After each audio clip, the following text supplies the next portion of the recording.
Hey everybody, this is Alzorath and welcome to GamerFi. Today we're taking a look at Might and Magic Duel of Champions. Now some of you may say this is not a new game. Well, it's a GamerFi, meaning it's my first impressions. I actually did play this a little bit last year for a couple hours, maybe at most, and then I came around and decided to try it out whenever I saw it pop back up on Steam as free to play. It is a freemium game. It's a game that you can play for free and you can get results from for free, but you tend to want to spend a little bit of money on it just to get started at the very least. So there's always that incentive right there. I'm going to go over that a little bit later. First, we're going to look through the basic stuff. First, we have the options, which are, needless to say, fairly basic. You have some game controls here. I recommend leaving Hero Reminder on. That's the main thing that I recommend doing, at least until you're used to using the hero. Here you have sound and video, which is, again, basic. You have your social setup where you can deny friend requests or you can allow them to be accepted. You have chat filtering and you have battle log chats. You can toggle those on and off. You also have this weird thing here where it allows for Twitch streaming directly in the game.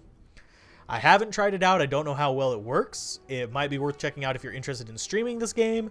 I currently am not. I just don't have the time or the connection to really stick up with it. So if it's worth trying out, I might do another feature over it if I get time to try it out, but I wouldn't hold my breath for it. On the splash screen, you have the news.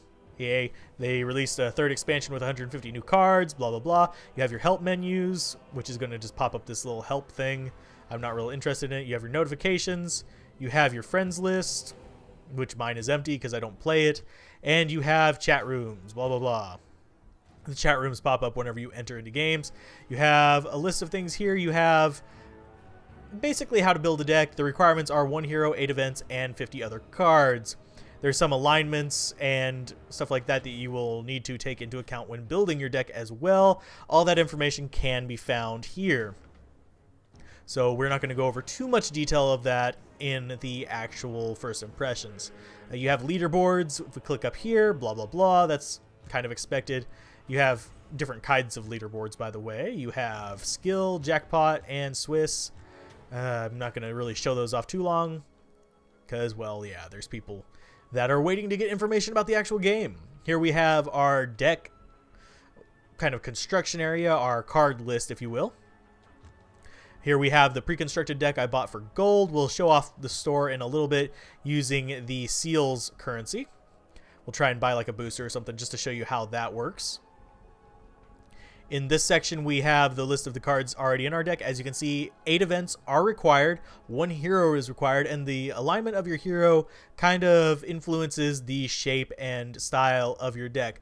Minimum deck size is a very, very awkward 59. I don't know why we couldn't just make that a nice round number. Drives me a little bit crazy in the head, but to each their own. And obviously, whenever you get out of this, you get your full card list. One thing I have noticed, you cannot share cards between decks. This is frustrating. It's a digital game. I shouldn't need more than a certain number of copies of each to play multiple decks. It's a little bit irritating. If you right click on it, by the way, you can actually get a close-up view and it'll go through your deck like that, which is kind of nice. I wish other games had something similar to that, just so you could get a better idea of the actual text on the card. Although, thankfully, this one also has a lovely little screen on the right that just tells you the exact same thing. We can zoom in, make the cards bigger. Ooh, big cards. You can zoom out, make them smaller. I don't think you can go to just straight text, which that would actually be kind of nice for some people, but not for me. I like having the pictures there. It lets me memorize them. Let's see. Let's go ahead and go into the store. We'll go ahead and buy something with our seals. Just show that off before we jump into the gameplay, because I think I'll finish off with the gameplay. If I don't remember, try and remind me to actually give a timestamp for when the gameplay actually starts. Let's see if we can buy any decks with these. I don't think we'll have enough. Oh, we have enough for a Severed Fates one. Oh, we can go ahead and buy that. We could play with it right now too. It's going to be a Necropolis one though, unfortunately, which I already have a Necropolis deck. I could go like really heavy into that. Here it has, if you click on them, it gives you what it's going to give you. Not too amazing, not too horrible. It's a basic deck. These are usually going to be stronger decks from what I can tell, the ones bought with seals. Whereas the gold ones are going to be your basic resources. Let's go ahead and look at packs. Let's get you into purchasing a pack. We only have 11.3, so we can't really buy anything too amazing here. We could buy a small pack. Let's see what's in the small pack. Small pack contains 2 cards picked at that can either be common, uncommon, or rare. Duplicates are possible. If you're feeling extra lucky, there's a very small chance you might win a wild card too. 2,000 gold, not really worth it. That's too much of a shot in the dark. The rest of these, if you click on them, they'll tell you, hey, here's your heroic pack. Contains a hero, 7 cards, 1 in whatever chance to get stuff. Well, let's see. We'll go ahead and buy 1 booster pack, and we'll buy a deck. Let's go ahead and buy that one. Boop. I don't even know what's in it. And we can open it in the deck builder, and we can go ahead and go over here to decks, and we can buy that cheap insta-buy Severed Fates. You can find it in the deck builder as well. Okay, let's hit the deck builder. Ooh, I got an achievement. Woohoo! I'm really concerned about that. Okay, let's delete our test deck. Boop. Yes. Okay, we have the deck we just bought right here. It goes in here as a deck. It doesn't just go in as cards. And with the packs that you get are over here on the right. You just click this, and it'll open the pack. And it says, hey, I got a wild card. You can trade wild cards for cards you want in the Altar of Wishes. Okay, that's kind of interesting. Oh, I received 3 wild cards. Okay, neat. I'll be sure to look into that later. I haven't gotten any of those before. But here we have just basically the cards we got. We got a Djinn, a Spell Djinn. We got a Spirit Bound Djinn, a Sayama Stalker, Cowardly Knoll, Sahar, Crusader, a Demon Thrall. That's a badass picture. I'm just going to say that one right there. I like that art. I like the art in this game, by the way. It's very lush and very involved. Very nice fantasy vibe to it without being overly dark or overly cartoony. It's a nice balance. We have things coming in here. Oh, that's nice. And we have Sahar Mummy. I think the color indicates that it's not common. And then we have Time of Need. Search your library for a unique card and play it for free. Shuffle your library. Neat. I like those cards. Let's go ahead and update, and they get added to the library. They're highlighted in yellow for a short period of time, then they'll go back to being just normal. So that's how you get your cards. I don't even know how many cards I have. There's actually a way to look that up too. So you can go to your profile, I believe, and check that out. You can go to the news things, but we're going to go ahead and go straight to play. As you can see, my resources have gone down. The gold is, it's really hard to decide what the premium currency and the non-premium currency here is, because gold and seals come from games, and you can convert seals to gold but not back, and you can purchase gold or seals with real world money. So it's a little bit odd, to say the least. I suppose that's so you could play around with the sales and stuff like that. I'll check out the wild cards some other time. I don't honestly know what they do. I am being truthful there. I really haven't gotten any before, so hey, we got some wild cards. So we're going to look at that probably off camera in case I do something incredibly stupid with them. But for this, let's go ahead and we will go and play the campaign mode, simply because it's a little bit safer of an environment and it still shows off the mechanics. I'm not going to go into the Wolf Soldiers one because that is the new missions that I haven't tried yet. I don't have a deck built for them right now. I only have the pre-con decks. We go into Orc Invasion. Let's look at something that we can actually probably beat, and I'm stuck on the word actually today. I don't know why. Let's go into Serpentine River. The Wind Swords have repelled an Orc raid at Vardex Crossing and are now closing in on their assailants at the Serpentine River. Yep, that sounds about right. That's part of the story. You can get to it fairly easy. It's a level 2 part of the story. I'll gripe about that in a minute. Let's go ahead and begin. And start Duel with the Necropolis deck, because I have played with it once before, and only once. Opening hand, not too bad. Immune to retaliation, guys. We got a flyer, we got a little bit of a spell there, and we get a nice little boost. makes the creatures really strong. It's good late game, not so good early game. We're not going to keep this. Let's go ahead and mulligan. And we get 6 replacement cards, and let's see what we got out of this one. Nothing too bad. We're going to go ahead, and here's the first thing you need to learn about this game. Each turn, you always want to click your hero. You can increase your might, increase your magic, or you can increase your destiny, or you can draw a card for 1 resource. In this case, I'm going to increase my might, just because I want to get up to a point where I could start casting some of these bigger guys. And we can use this to destroy these guys, but our opponent's going to have a lot of resources there. So we're going to go ahead and just play this guy up top and let him sit up there and start doing his job, just picking things off. Going to go ahead and end turn there. Now, an explanation of the board. You have your kind of field effect cards over here in the top left if you look at where the mouse is going. The opponents are on the top right. He's going to go ahead and start smacking on me with his guys. That's normal. And you have your column and row effects with these circles in the T shape. For example, if you have a card played here, it affects this entire column. If you have a card played here, it affects this entire row. You have, these are your event cards. These are the ones that you need 8 of. They're kind of weird to me, but it is like an alternative deck that both you and your opponent can play from. And it pulls from yours and his. I think it's alternating between the two, but I'm not entirely positive. Here we have an event card where we can discard a card and draw a card. Here we have an event card that allows us, till end of turn, all creatures gain +1 attack and retaliation. We don't have a creature on the board right now with retaliation, so that's not going to be shown off just quite yet. We're going to get a guy out, though. We're going to go ahead and cast out the Neophyte Lich. Might as well go over the specs of a card. Here in the top right, you'll see its alignment. It is a Necropolis card, just because of the little spider. I like the little spider. We got 2 resource costs here, because it cost me 2 resources to play out. As you can tell, I am down to 0 of 2. Over here, we have the might requirement and a magic requirement, and if there was one, there'd be a destiny requirement right below that. As you can see, up here, these don't go down. Obviously, this guy requires 2 might, 1 magic. I have 2 might, 1 magic. And I can therefore cast him. If I have more might, it's fine. If I have more magic, it's fine. But if I have less, I can't cast him. So that's kind of the crappy end of the deal. We're going to go ahead and get a little bit more might because we're going to need it to cast out this guy. He's a 3 might zombie guy. So, and we're going to probably also want 1 more on top of that to get out our elemental. Lesser air elemental. Those guys are nice. They're just walls. They're just big walls. And we'll go ahead and shoot this guy down, shut him down, get him out of the way. We've already started taking a little bit of damage, but I think we can just kind of deal with it.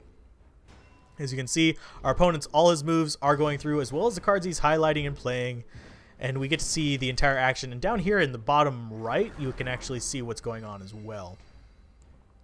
So he went ahead and smacked me. That's fine by me.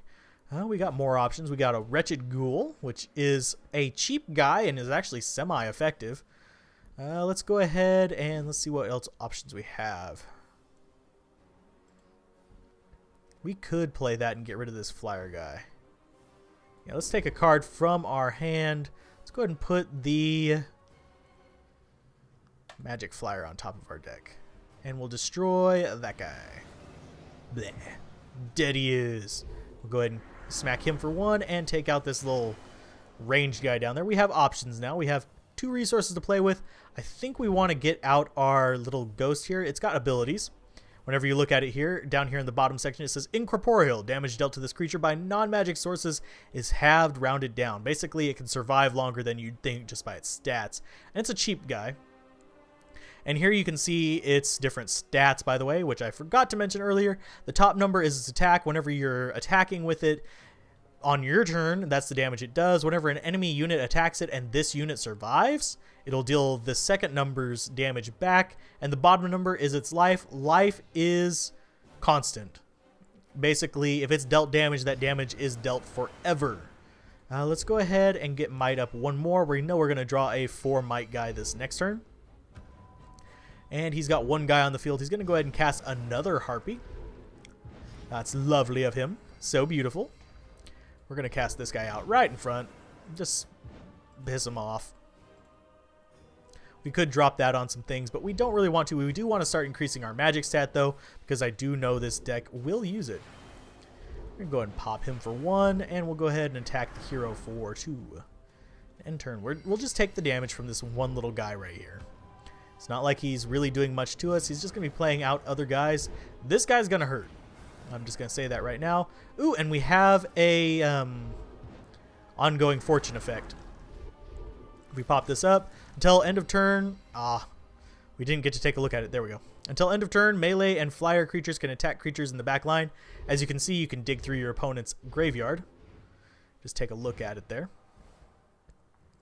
But I think we want to go ahead and get rid of this little guy. We want to get a guy out and just start dealing damage to our opponent. That's pretty much the main goal here. We'll go ahead and throw another guy on the front line. And we'll go ahead and let's draw a card this time. We have the resources to do it, and we have a fairly nice draw there. Now, as you can see, the resources are increasing by 1 each and every turn you take. This guy's going to charge through and hit both of them, and there's going to be a harpy behind, which is going to suck a little bit, but not too bad. No, we got 1 retaliation against him. So let's see. We can go ahead and play this, and we'll throw Agony on top, and we'll kill this thing. Bleh. Send it to his graveyard. And we're doing pretty good. We're just pounding into him. This is how the basic battles go. Obviously, against other players, it is much, much, much more complex. And we'll go ahead and draw a card again, just to get that thing off the top of our deck. We could drop Agony down, but there are no enemy creatures out to really use that on, so I am not worried. Ooh, lovely little resource boost there. And basically there's 3 types of creatures. As you can see, he's casting them out fairly fast, but you can follow it relatively easily even whenever the computer's playing them out like that. The 3 types of cards, you have your flyers. This character I can place anywhere on the field whenever I play it.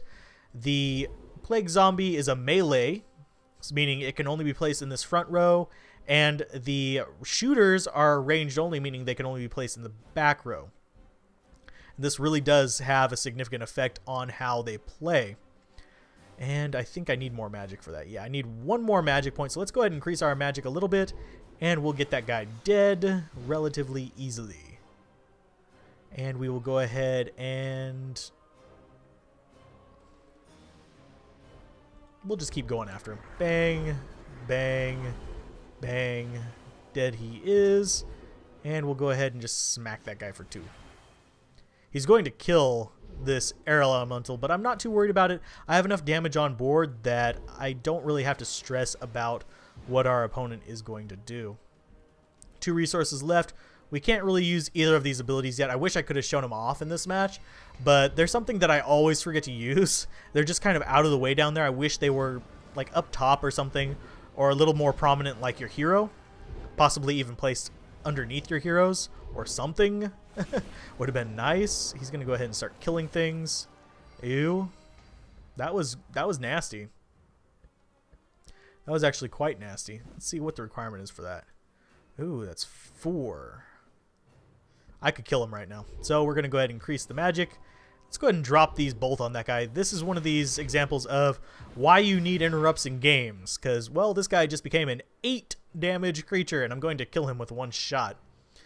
But that's how the game plays. As you can see, the field moves rather logically. You can't move it around yourself, but it focuses on where the action is going to be. There are no interrupts or instants in this. There's only on your turn play, which kind of speeds up the play, makes it so games last less time, so you don't have these 30-40 minute matches like you do in Magic, instead resulting in more 10 to 15 matches. 10 to 15 minute matches, unless there's something really big going back and forth. We're going to go and smack him in the face, and dead he is. And as you can see, I didn't get any rewards for this one because I already beat it. I wish for the campaign mode you could at least get like minor rewards, maybe just experience from basically beating the ones you've already beaten. I don't really want gold or seals from it because I think that would be kind of cheaty.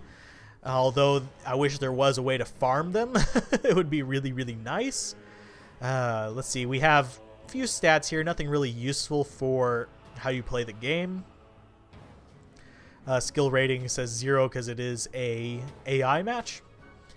And yeah, I think that's going to cover basically how the game plays, the deck building, the options menu, the currency system. I will back out of here and let you see how much some of these currencies cost, just so you can have an idea of just how much pay to play this is. Now, some people have openly accused this game of pay to play. People accuse any game with a pay system of pay to play, but this one is particularly pricey.